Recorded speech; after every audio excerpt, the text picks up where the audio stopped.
Bonjour et bienvenue dans ces matinales d'actunautique.com et de la FIN, la Fédération des industries nautiques. Ce matin, nous allons parler ensemble océan, protection de la faune et de la flore. Nous allons parler plongée, nous allons parler voile, puisque je reçois Stéphane Mifsud. Bonjour. Stéphane Mifsud qui est à l'origine de l'Odyssée Bleue. Et je voulais absolument vous voir ce matin, Stéphane, puisqu'il y a un an tout juste, vous avez lancé un petit peu plus d'un an, vous lancez l'Odyssée Bleue au Salon Nautique de Paris. Alors, un an après, quid de l'Odyssée Bleue? Mais peut-être avant de dresser ce bilan, Stéphane, rappelez-nous ce qu'est l'Odyssée Bleue. L'Odyssée Bleue, c'est le constat de milliers de plongées que j'ai fait de part dans le monde. Et j'ai vu à quel point la mer, elle était belle, mais elle était aussi fragile. Et je crois que si l'être humain a compris qu'il voulait continuer à garder sa place sur cette terre, il va falloir vraiment qu'il se retrousse les manches et respecter la nature. 50% de l'air que nous respirons vient des océans. Il serait illusoire de penser de ne pas la respecter et d'avancer encore comme ça. Alors vous avez décidé d'organiser une démarche dont l'objectif est de sensibiliser le grand public en l'amenant au plus proche des océans, quasiment juste au-dessus et en dessous, pour prendre conscience de cette difficulté, notamment au travers des enfants. Exactement. L'idée, c'était de...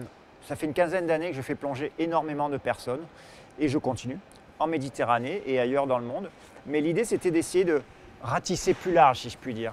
Et donc, je me suis entouré de gens qui me suivaient, c'est-à-dire TF1, la première chaîne d'Europe, qui a suivi tous mes records.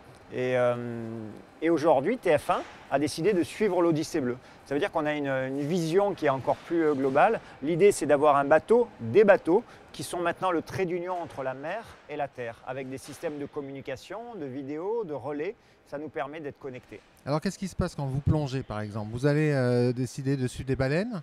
Donc qu'est-ce qui se passe concrètement sur une mission? Alors, les missions, elles sont à thème. Tantôt, ça va être pour des scientifiques. Je suis allé plonger en Norvège pour aider des scientifiques à s'approcher au plus près des orques. Plus gros rassemblement au monde d'orques, 800 orques, et j'ai plongé en apnée.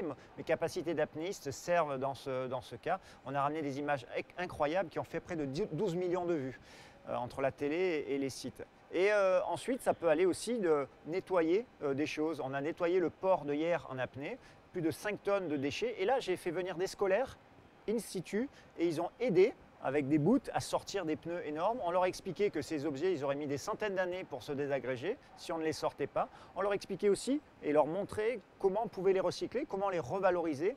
Et donc voilà, l'idée c'est, sans se prendre pour un autre, c'est balayer devant sa porte et faire le bien dans son périmètre déjà. Et si chacun fait ça, on va pouvoir avancer. Sensibiliser en faisant participer. Alors en faisant participer directement et indirectement au travers des médias en fait. Absolument, parce que je suis persuadé que si on aime une chose, on la protège. Et donc les enfants, les adultes, on les fait plonger sur site, mais sinon, grâce à vous, grâce à tous les moyens de communication que nous avons, on a des caméras sous-marines et des relais directs sur les bateaux, puisqu'il y a plusieurs bateaux dans l'Odyssée Bleue, et ça nous permet d'emmener les gens par la main avec nous plonger.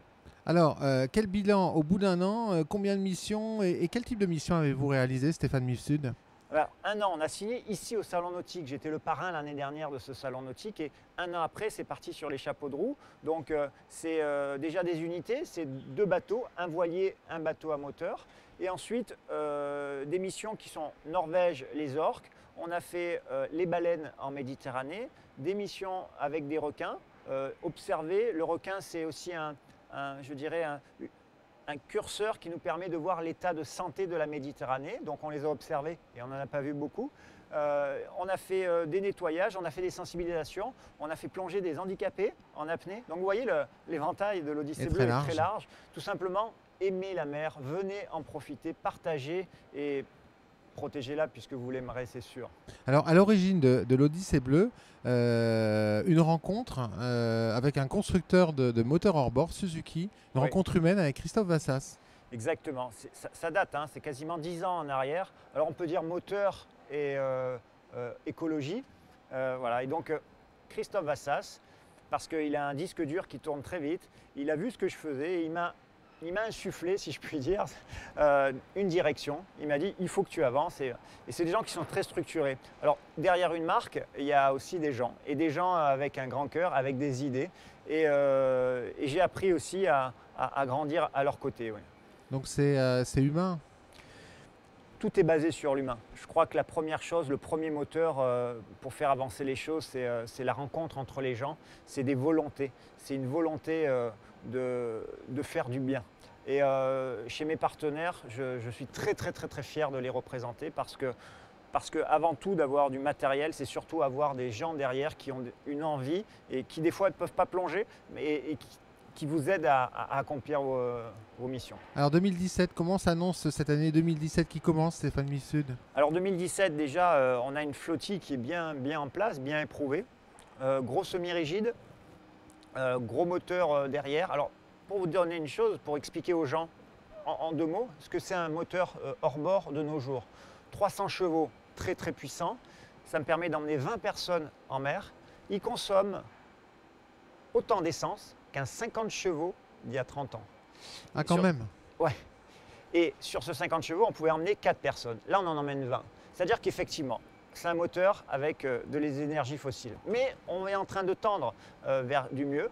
Et aujourd'hui, on a compris qu'avec la technologie, on pouvait donner un service à l'écologie. Et ensuite, il y a un autre bateau, vous le voyez, c'est marqué là, Beneteau, le premier groupe mondial qui s'est intéressé à ma nano-personne. Toujours pareil, Suzuki, entremetteur, trait d'union, et ça m'a permis de rencontrer ces gens, d'y accéder et de fabriquer toutes ces expériences que l'on a fait sur la base d'un Oceanis 45 pieds. Donc, il lui permet d'amener les gens sur des missions plus longues que les semi-rigides. Voilà, avec un hébergement à bord, ça nous permet d'emmener des gens. Ils peuvent venir nous rejoindre sur Facebook et voir ce qui se passe. On va au large, on va voir les dauphins, on va voir les baleines sans les déranger. Les mérous. Les mérous, les barracudas, tous ces poissons. Et que ce soit un enfant ou un adulte, moi je suis persuadé que les gens de la COP 21 ou 22, si on les avait fait plonger avec un dauphin ou une baleine, ils auraient tous signé dans le sens de la nature. Parce que l'être humain reprend sa vraie place à ce moment-là. On n'est pas en haut de la chaîne alimentaire, hein. On est dedans. La Terre, elle n'a pas besoin de nous pour fonctionner. Nous, on a besoin de la Terre pour survivre. Et 2017, donc des missions lointaines? 2017, il y a un calendrier qui est plutôt déjà bien rempli. On a des missions avec les cachalots, parce que je connais bien ces animaux et toujours pareil, mon laissez-passer en apnée me permet d'accéder à ces animaux et je veux montrer aux gens la puissance, mais en même temps la grâce de ces animaux, la fragilité et puis la rencontre entre l'être humain et ces animaux. Donc on a une série de reportages prévus en Méditerranée, à l'île Maurice avec TF1. On a pareil des nettoyages de ports. Mon ambition, ce serait de faire nettoyer un port par mois en Méditerranée, avec le travail des scolaires, comme on l'a fait en 2016. Et cette fois-ci, pour montrer que l'être humain, il peut sortir aussi ces merdes qui sont dans l'eau, qu'il a mis pendant des années, qui prend conscience, et puis aussi qu'il peut le recycler. Et il y a tout ce travail technique, mais ce travail éducatif avec les enfants qui est important. Et donc plein d'autres missions comme ça. On crée un sentier sous-marin ailleurs pour les personnes à mobilité réduite, pour leur donner accès à la mer, parce que qu'on ait des jambes ou pas de jambes, qu'on soit gros ou petit, la mer elle accepte tout le monde. Donc voilà, cet accès et voilà, beaucoup d'énergie. Beaucoup d'énergie. En tout cas, on vous souhaite une belle année 2017, de nombreuses plongées, beaucoup de sensibilisation. On vous suivra forcément sur Actu Nautique puisqu'on est partenaire. On vous suivra également sur TF1 et on suivra votre évolution et tous les projets que vous allez mener. Stéphane Mifsud, merci de d'être venu nous voir dans ces matinales ce matin. Merci à vous. Quant à nous, je vous propose de nous retrouver très vite dans une prochaine matinale d'actunautique.com et de la FIN, la Fédération des industries nautiques.